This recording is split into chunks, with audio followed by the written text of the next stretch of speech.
Hey guys, Parker here with Breather Sports. Today I'm going to give you a game preview of what I think might be the most entertaining game of the weekend. It's a nightcap at 10:15 Eastern. It's Oregon hosting USC, and I'm really excited to talk about this one, not only because I think it is going to be a great game, but also because I will be traveling to Eugene this weekend, and I will be in Autzen Stadium watching the game live. This is a bucket list stadium that I've always wanted to go to since I was a little kid, and now I'm going to make that dream come true thanks to one of my friends that lives there and another friend that's traveling up from California. So we're going to have a great time, and they wanted me to do a preview on this game, so I'm going to give it here for them and for the rest of you guys who want to know more about both teams in depth. So without further ado, we're going to first start off with USC. Now, coming off a really entertaining game with Washington, they lost by only 10, 52-42 at home. They played really well on offense, as you can expect. Caleb Williams was as advertised, throwing for over 350 yards and 4 touchdowns, but his superhuman effort was not enough to overcome Michael Penix Jr. and the electrifying offensive prowess of Washington and the Huskies. Now, they have struggled in the last 4 games, only winning 1 of the last 3. They got throttled 3 weeks ago against Notre Dame. Then they had a tough loss at home against Utah, against a backup quarterback who was a pig farmer growing up. God, I don't know how they gave up that many yards. A slight win over Cal the week after that, even though they gave up, again, over 50 points with that Alex Grinch defense. And then again, like I said, the loss last week against Washington. So coming in this game, they currently sit with 2 losses in the Pac-12 standings. They're pretty much out of it, I would say, at this point, barring some miracle from other teams like Utah, Oregon State, or UCLA that wants to play spoiler to Washington down the stretch here. But they are, by all means, out of the Pac-12 championship race in my mind, and now they're just looking to get the best bowl they can, which means for guys like Caleb Williams, Brendan Rice, and a couple guys on that defense, they're looking more towards to boost their draft stock to this game and then the game next week against UCLA, probably set the bowl game. So I'm not sure where the morale's at going into this game, but I mean, if you look at them stat-wise, Caleb Williams has been as advertised this year, throwing for almost 3,000 yards, a 69% completion percentage, averaging 311 total yards per game just on his own, and 38 total touchdowns, which is pretty incredible. 10 of those being on the ground, which I believe leads the country for quarterbacks in rushing touchdowns. Only 4 interceptions, which is pretty incredible when you think about how bad their O-line's been. I mean, they have not been able to cover well, and when he's been pressured, he's been one of the worst quarterbacks graded by PFF in the entire country at around 37.4 grade, which is not too great. But you can't help in the fact that their O-line is not the greatest in the country. They can't really hold up on pressure situations from opposing D-lines. But what has been a pleasant surprise has been their run game this year. They were really heavily relying on their offensive passing game last year and their wide receivers. But this year they've done a really good job and kind of opened their playbook up more, which is kind of funny to think about, USC opening up their playbook more with Lincoln Riley. But their starting running back, Marshawn Lloyd, 750 yards rushing, 8 touchdowns, averaging 7.5 yards per carry. That's pretty good. Probably one of the best in the country when it comes to that stat right there. Regarding their receivers, they've got 6 guys averaging at least 10.5 yards per catch, with that being a minimum of 20 receptions or more on the team. I mean, they're throwing the ball down the field like advertised. They're getting those 15 to 20-yard chunk plays against those opposing defenses like USC's supposed to. They love to spread out that ball when they're in obvious passing situations, and it's pretty obvious. You can tell Brendan Rice, who's a guy that I really like, the son of Jerry Rice, he's leading the team with 10 touchdowns receiving at the moment, averaging 45.5 points per game. We already know that. That's second in the nation, and we'll get to later on who's first in the nation in scoring. And they're also averaging 326 yards passing per game, which is also 7th in the nation, which comes at no surprise with a Lincoln Riley offense that he runs. Now, we all know the problem if you've watched USC or heard in the news recently is their defense. They recently just fired their D coordinator, Alex Grinch, on Sunday after another abysmal performance, giving up over 50 points again to another team in the last 3 weeks. Now, I wouldn't say he was the biggest part, but he definitely was a main part in the reason why they have not had much success defensively at USC and going back to Oklahoma when he was under Lincoln Riley. If you go and look at the offensive efficiency points allowed versus defensive efficiency points allowed, there's a big drastic between offensive and defensive. He is ranked in each of his 5 years with Lincoln Riley at least 75th or worse, which is not what you want to have when you have one of the most elite offensive minds and elite coaches in the entire league, in the entire country. So I could see why he got canned. He didn't really try to change up his scheme of a 3-4-4, which in my mind is not really going to do it in today's college football. You can't be only rushing 3 guys on the line. That just allows for way too many screen passes by running backs and then too many open holes for running backs to open up and get to the second level and potentially make some guys miss at the linebacker position. And then once that happens, I mean, God knows the offensive playbook is just wide open at that point. They start throwing to this poor secondary, which is kind of surprising considering they got a couple transfers in this year to try to shore that up. Has not worked at all. And going into this game, they will have Sean Nunn and Brian Odom as their co-defensive coordinators. They're going to have their hands full. But I do have a feeling they actually might play a little more inspired on that defensive end and play a little bit better than they have in past games and better than they have this entire year, just because of all the scrutiny that they've gotten, especially from the media, on how many yards and points they've given up on the year. They currently give up 34.5 points a game, which is 124th in the country. That's pretty awful. The only bright spot that they've got is Jamil Muhammad. He's leading the team with 6 sacks right now, but I mean, again, other than that, they really don't have another star or someone on that defense that's probably going to go NFL. You know, that's not NFL ready. You know, maybe a first or second day pick coming in the draft this year. So it's really been abysmal there, and I'm really just shocked to see that Lincoln Riley has not gotten a guy that's been established somewhere, maybe even on the lower level of coaching that's had a dominant defense. He's stuck with Alex Grinch, and it just has not worked. And now we'll see what they can do schematically. Maybe they might change up and bring some blitzes, unexpected blitzes, because that's what you can do with the 3-4-4 against Oregon, and maybe get Bo Nix a little bit uncomfortable in the pocket. But that's what I've got on USC. We kind of know what they're doing right now, what they're dealing with. They've got a lot of star power and Caleb and all that attention going to the NFL. Is he going to play well? How much attention is he putting on this team versus, you know, does he not want to play and get injured and affect this draft stock? I think he's going to play lights out this weekend and try and, you know, prove to the country and, you know, to the national media he's still got something left in the tank, and he's going to try and play spoiler. So without further ado, I'm going to move on to the other team, which I'm really excited to see, because I think over the course of the last month, since they had their loss to Washington, I think Oregon has been a top 3, maybe top 2 team in the entire country with how they played on both sides of the ball. I can't believe that since I started watching Bo Nix when he was at Auburn as a true freshman, watching that game against Justin Herbert, I can't believe what he's gone through, and that he's been a revelation for that offense, and he is, in my mind now, probably the Heisman front runner, and Michael Penix is probably just below that. And the only reason I say that is because his stats are staggering, and not only his stats are staggering, but his completion percentage and his interception total is what really points me out here. 2,723 yards passing, 78% completion percentage, which is incredible. 81% adjusted completion percentage, according to PFF. 315 total yards per game, 30 total touchdowns, 25 passing, and only 2 interceptions. One of those, which I actually just saw last week against Cal, who they demolished 63-15, was the first play of the game. Tez Johnson, one of their star wide receivers, just blatantly just dropped the ball. It went off his chest into the hands of another DB. So I only know count one of them. But 5 rushing touchdowns. He's been a revelation. His accuracy is what really, really stands out to me, and his turnover rate is so low.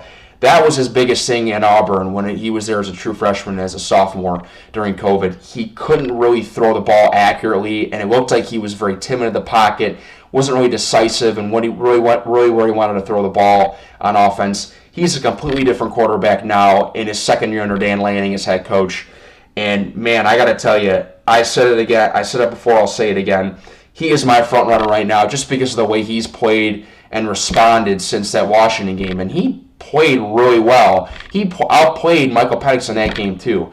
So I think if not for a couple bonehead, play calls and decisions by Dan Lanning in that game, they win that game, and they're sitting at 9-0 or 10-0 right now. Excuse me, 9-0 right now. But that's for another discussion later. But to continue on with Oregon, and they're just offensive. Their offensive prowess, it's unbelievable, and that also has to go with their O-line. They lost 4 out of their 5 guys to the NFL last year in their O-line, and all they did was just reload in the transfer portal and with young guys.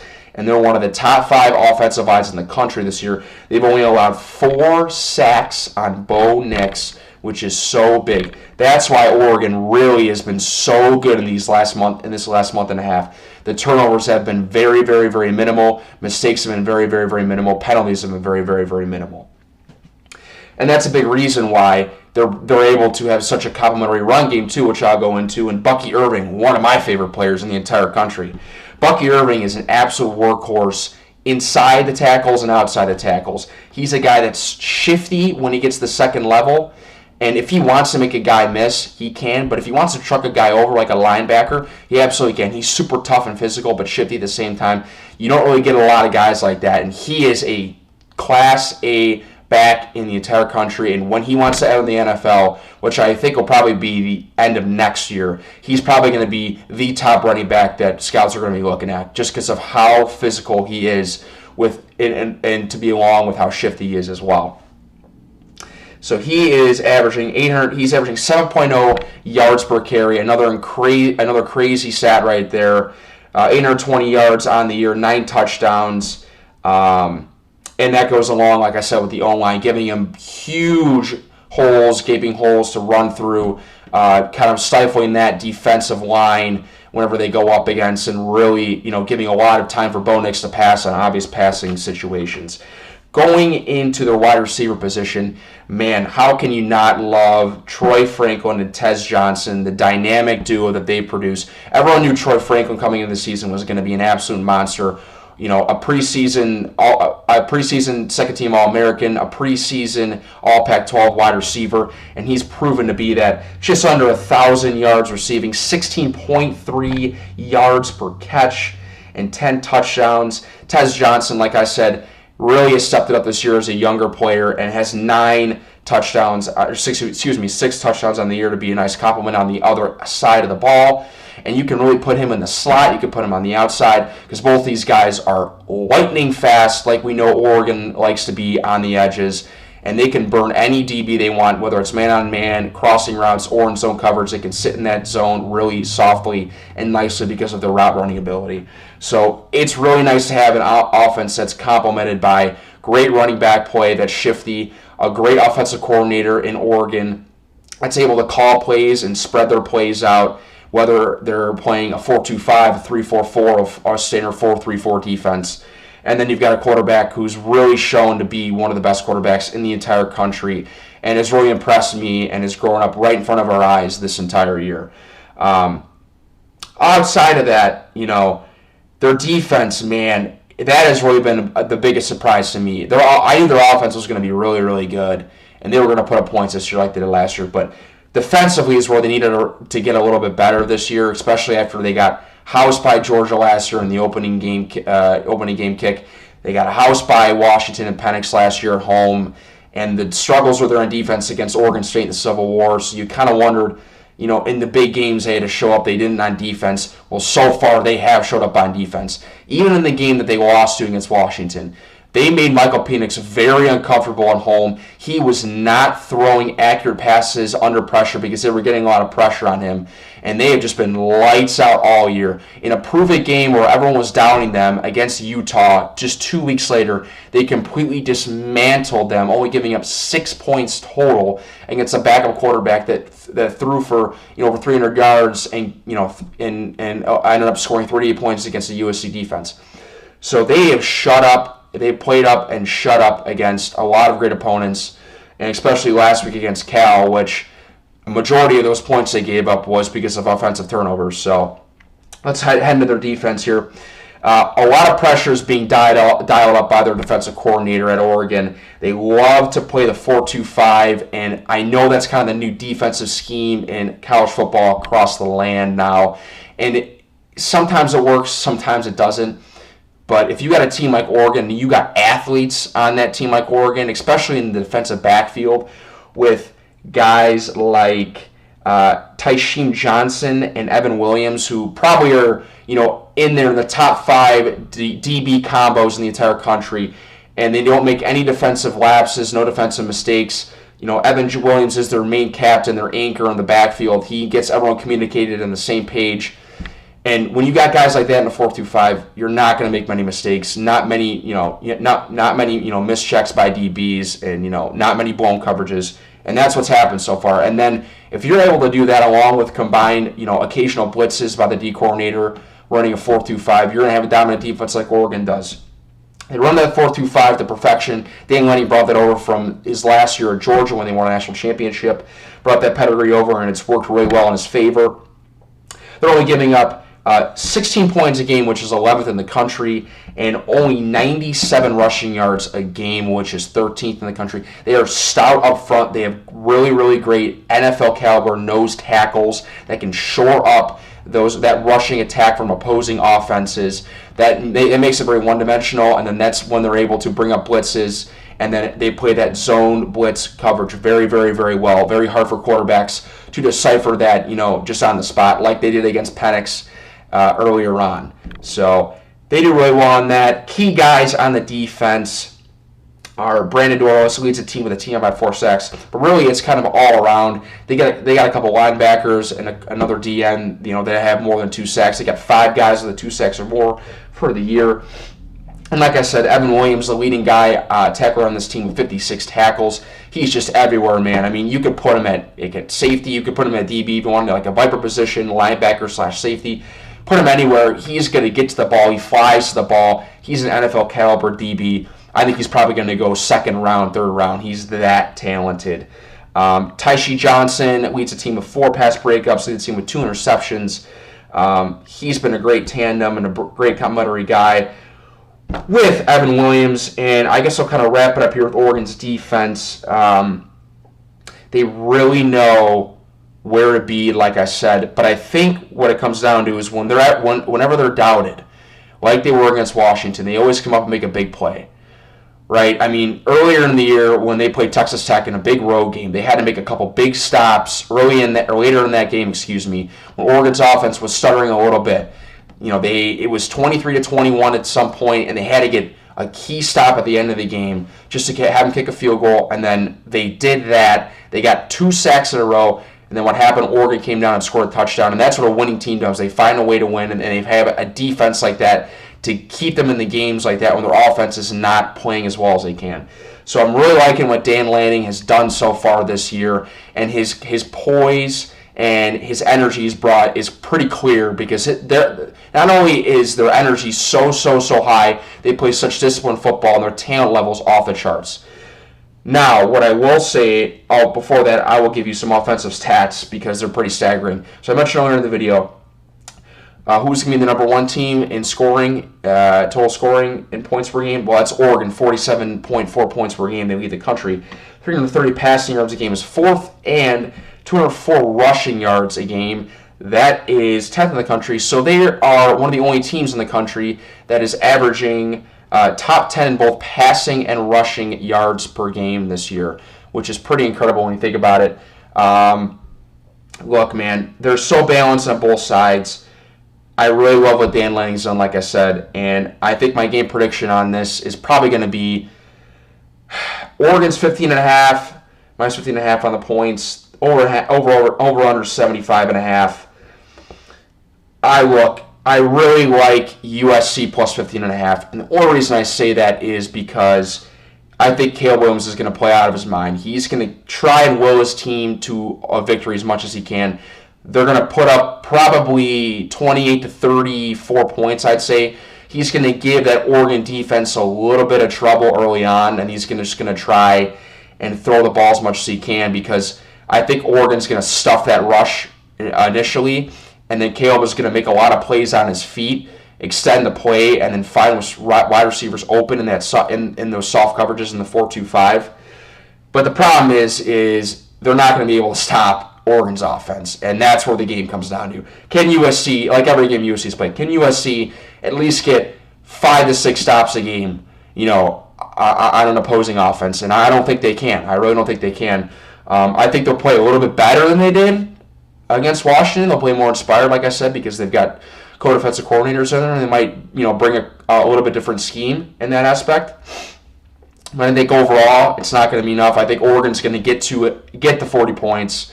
I think they'll probably get to 42, maybe 43. I'm going to go with my final score prediction, 45 to 35. I'll go 45-35. I'm going to say the over is going to hit as well at 75.5. I just think there's just too much firepower on offense for Oregon. They're going to pound the rock against a very porous USC rush defense, and that's going to open up for big plays in the middle of the field and downfield for Tez Johnson and Troy Franklin for Bo Nix to throw to. So that's what I got here, 45-35. Oregon's going to take the cake. They're going to keep rolling on offense. They might take a little bit of hit on defense, but that's because they're going to be playing in Inspire Caleb Williams. And I think Oregon's going to be rolling. They're going to go to 9-1 heading into the next week, and they're going to keep rolling until they probably will face Washington in the Pac-12 championship. So that's what I got. Hope you guys enjoyed the video, and I know this video is pretty blurry at the end. I tried fixing it, but it is what it is. I got a really bad camera. So I'm so excited to watch this game at Autzen Stadium, a 7:30 p.m. kickoff Pacific time at night. It's going to be absolutely rocking. It's a blackout there, and I'm so excited to see Autzen Stadium packed, loud, raucous, and I know for a fact they do not like USC at all. So that's going to be fun to see the trash talk between them and USC. And I'm just excited for a good game and a good environment and to check out Eugene. And, we'll see what happens. So hope you guys liked the video. If you could, comment, subscribe, hit the like button. And if you guys want me to do any other coverage of any other team, because I know my team has not been the best this year, and I'd love to do more videos on other teams. If you think this is pretty, useful for you guys on, future betting, or whether it's just to get better knowledge on teams you don't really know about that you don't see at all at other times in the country for football, let me know. I'd love to do them. I love doing this one. This is something different I haven't done yet, and I will say have a good weekend watching football. Hope you tune in the game. I know it's 10:15 Eastern, but like I said, it should be probably my favorite game of the weekend. I know there's a couple good other ones, but so I would just say Sko Ducks just for the weekend, and see you guys later.